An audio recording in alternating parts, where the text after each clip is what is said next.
Hey guys, this is Pablo with Meditation Amsterdam, and in today's video I wanted to share a very big insight that arose this week during meditation. And it is I think one of the big ones actually, and it is one that had sort of started to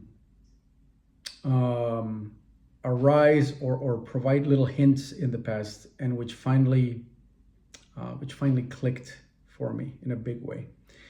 And that is this notion of how the movement of desire in the mind is so pernicious to our joy and our sense of fulfillment.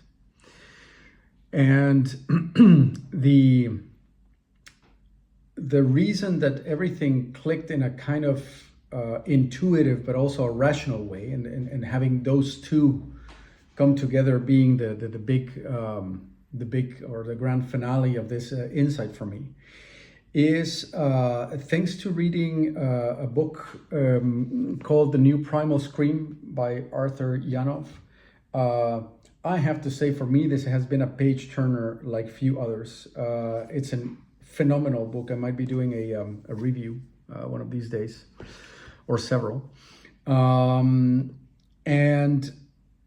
the insight that the mind is very efficient, extremely efficient, in fact, at repressing pain that happens either in the womb, during birth, or in our early formative years.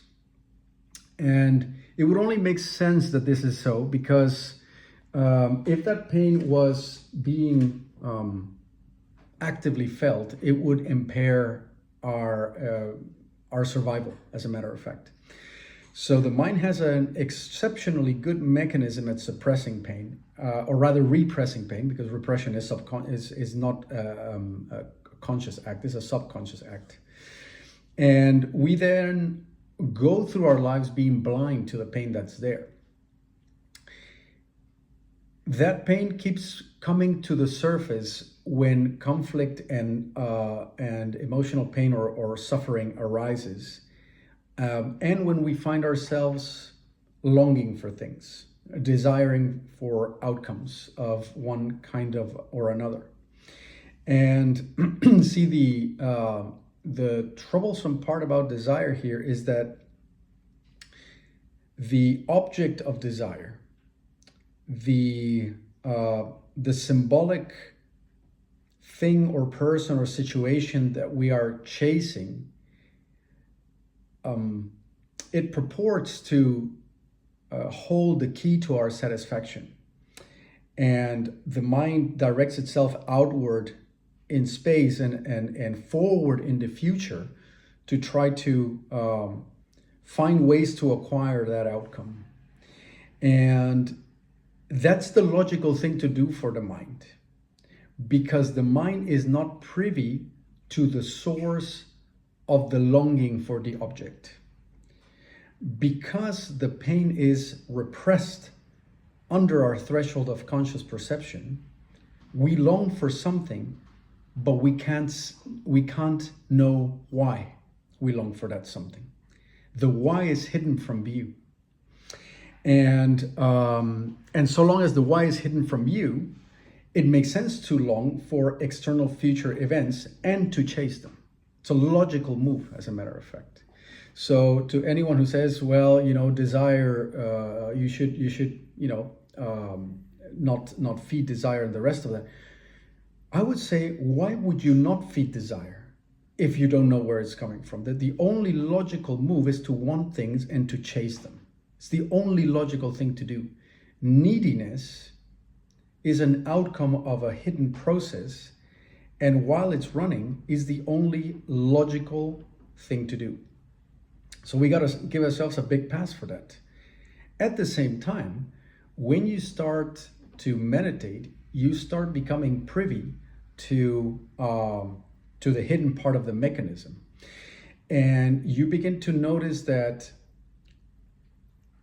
the longing as a mechanism, so desire as a mechanism, has a hidden trigger, and you begin to, through investigation of your own mind and your own little hidden impulses, intimations, embodied cues, you start to go on investigation mode, going, well, as a character in Hellboy once said, I can see the puppet, but where's the puppeteer? I can see the mind who wants something, and it says, I want. And it has an object of desire, and that desire has a pull. But what gives that pull its importance, its immediacy? Why is it that I want to have it now, and why is it important to have it in the first place? So you begin to question that, and you go, well, because I've read enough and I've informed myself, I now understand that the longing comes from a pain that doesn't want to be felt, and in fact is doing everything it can to hide. And it'll hide behind layers of distraction, it'll hide behind layers of shame, it'll use all manner of little tactics not to be seen, because earlier on in our life, our survival depended on not seeing that pain, as a matter of fact. So it's doing its job correctly. And that's, yet again, giving ourselves a bit of credit, and not blaming or shaming ourselves for not being able to feel our pain. You're not supposed to be able to feel that pain, at least before you do your cultivation work. But by and by, you start to recognize that there is hidden pain behind the move of desire. And you go, aha, so that pain is the one that doesn't want to be seen. And in fact, and that's an amazing way that I heard it phrased in this book by Arthur Janov. The movement of desire and hope are the dialectic opposite of the hopelessness that we are unwilling to feel, or rather unable to feel, unable to even know, unable to see. So whenever that longing and the desire arises, that should be the cue, if you've done a little bit of cultivation and study, to go, I'm feeling desire. That means I'm feeling, that means something is hidden from view. There's a little something that is expressing itself behind the veil and showing desire as a, don't look at me, go and chase this thing over there. And then your mind goes off and chases it. As your mind goes off and chases what arises into view, what arises as an object of desire, it ignores the source or the longing, and therefore robs you of the opportunity to resolve it at its root. And you start to play the game of chase and acquire, which, as any Buddhist text will tell you, is a losing game.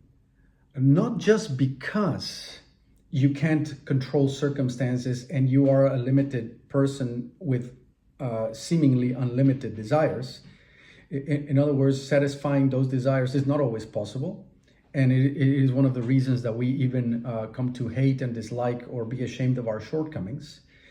The only reason we're ashamed of our shortcomings really is because they prevent us from acquiring that which we think will make us happy and whole.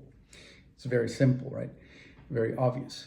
Now, this is level 1 wisdom, common knowledge, let's say. You can't always get what you want, therefore, try to want a little bit less. But that's not where it's at, because see, it's trying to get what you want is not just a losing game because you can't always win it. It's a losing game because even if you do win it, it won't provide you what you're looking for. The completion that you long for fundamentally is an inner completion of being able to feel the hopelessness and the pain that is hidden, so that it can properly be resolved, and so that you can feel whole again, independently whole. And therefore the movement of desire, that longing that goes outward and projects itself into future scenarios and better scenarios, is preventing you from the inward move into pain. And that inward move into pain might be uncomfortable, but it is an honoring of what you actually are in that moment. So desire, that's another way to see this. This is another angle, and it is the angle that really made it click for me. Desire is a denial of what you are in this moment. And what you are looking for is validation of what you are. So the very validation that you're longing for from another in the future, or from a different scenario in the future, is being denied right now through the movement of desire into that future. To want something better later is to remove yourself and invalidate yourself from how you're feeling now. I can't say it any more clear than that, really. But it took a long time for this to really click in my mind. To desire something else is to deny the way things are right now. And because you are equal to the moment, non-dual, to deny the moment is to deny yourself. In other words, desire equates to self-denial and cannot possibly make you happy, even if you get the object that you're longing for. This was huge for me this week.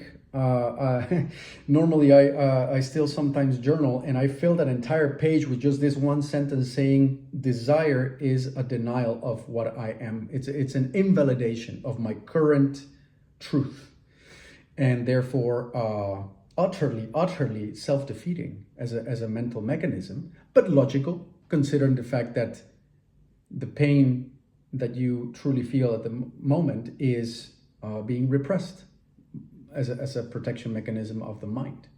So that's something that I wanted to share with you guys today. For me, it has been one of the biggest insights that I've had in the past few months, and one that gives my thinking mind logical permission to stop desiring. How about that? In other words, now I have a plausible reason to stop chasing and to try to find the source of the wantiness and neediness, as opposed to trying to chase the object that it projects, which I think is huge, actually. So I wanted to share that with you guys. And as always, I'm really curious to hear what you make of it. So do share it in the comment section.